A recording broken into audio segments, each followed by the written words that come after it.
This story is of a boy who was studying in his rooftop room at night. It was an exam, and he was preparing for the exam. Everyone else had slept. The whole street, the whole neighborhood had slept, and he was sitting alone in his room preparing for his exam. And then he felt that there was someone around his room. He started hearing a sound. So I will not waste time. Let's move on to our story. Assalamu alaikum. My name is Kaleem, and I narrate the horror stories sent by you people.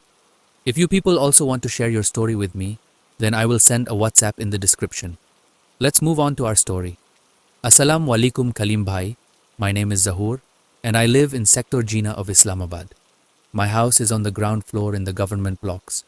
I have been following your channel for about 7 months and listen to your story daily. Your style of narrating the story, mashallah, is very amazing. Thank you very much.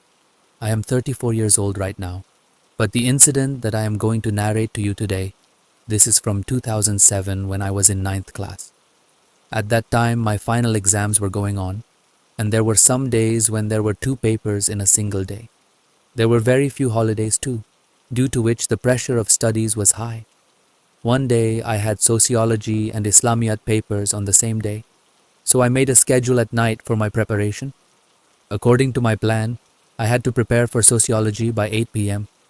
After that, I had to sleep after dinner. Then I had to wake up at 2 a.m. and prepare for Islamiyat. It was severe winter at that time.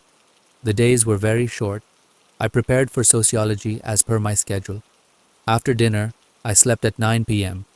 Then at 2 a.m., my alarm rang. I immediately got up, washed my face, and sat down to study after getting refreshed. It was my habit to lock the door of the room whenever I slept or studied. I did the same that night also. We are 5 siblings in my family, 3 sisters and 2 brothers. At that time, all my 3 elder sisters were married, and my elder brother had gone to Quetta. He had to go for some work. That is, at that time, only I was at home, and my mother and father were sleeping in the other room. It was very cold, so I sat down to study with a blanket wrapped around me. There was a deep silence everywhere. From outside, only a faint sound of leaves moving could be heard from the window. The ticking of the clock on the wall of the room was also audible. It was around 2:25 at night when suddenly I felt the sound of someone walking in the street outside.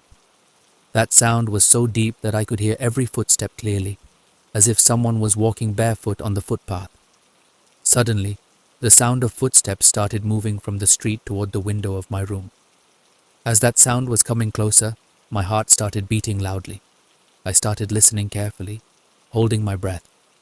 Then I clearly heard that someone was climbing the first step of the stairs, which was outside my window. Suddenly, someone started knocking on the window glass, as if someone had scratched the glass with his nails, as if someone had knocked on the glass with his nails. The curtains of my window were closed, but the sound of the knock was so loud. The curtains also started moving. I was still trying to understand the horrifying situation. This thing said in my mother's voice, "Zahur son, remove the curtain from the window." My body shivered. I was astonished. Why was my mother calling me from the window after coming out in the street at this time? I was so surprised and scared that suddenly the same voice came in the form of my father.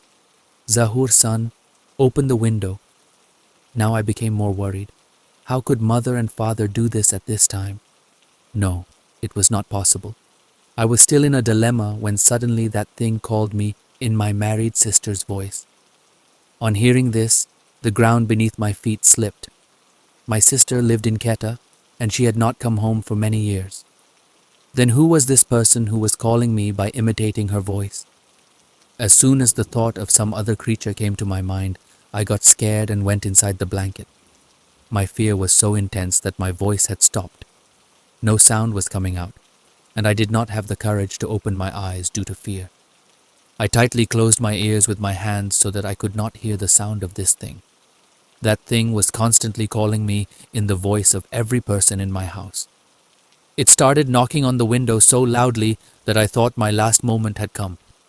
In the state of intensity of fear, I started reciting Ayatul Kursi, Darood Sharif, and whatever Quranic verses I remembered in my heart. But the voice of that creature was not stopping. It was repeatedly asking me to open my window and remove the curtain. Due to the blessings of the verses, I gained some courage, and I slowly started making sounds from my mouth. I started reciting Ayatul Kursi in a loud voice. As my voice became louder, the voice of that creature started decreasing. Then suddenly, I clearly heard the sound of its footsteps, as if it was coming down the stairs after the window. My ears felt that it was slowly going away from my room, but my fear was not stopping. The fear was so intense that even after that creature left, I could not muster the courage to come out of the blanket. I lay like that for about 10 minutes. In the intensity of fear, I started feeling an acute need to go to the washroom. I mustered up the courage and suddenly removed the blanket from over me and ran towards the door of the room. But as soon as I tried to open the latch of the room, it felt as if it was stuck with glue. I applied force, but the latch was not moving. My fear increased further. My hands started trembling. Then suddenly the latch opened and I ran to my father in the next room. My father was awake at that time and was praying tahajjud. When I saw him awake, I immediately thanked Allah, hugged him, and started crying loudly. When I narrated the entire incident to my father, he could not believe it because the windows of my room and my father's room were right next to each other.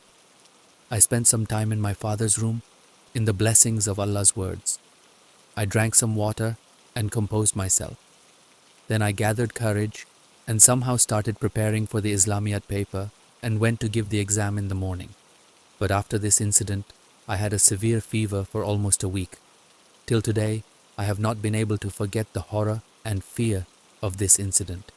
This was the incident that happened to me. I hope you will definitely share it on your channel. Thank you very much for sharing your story with us.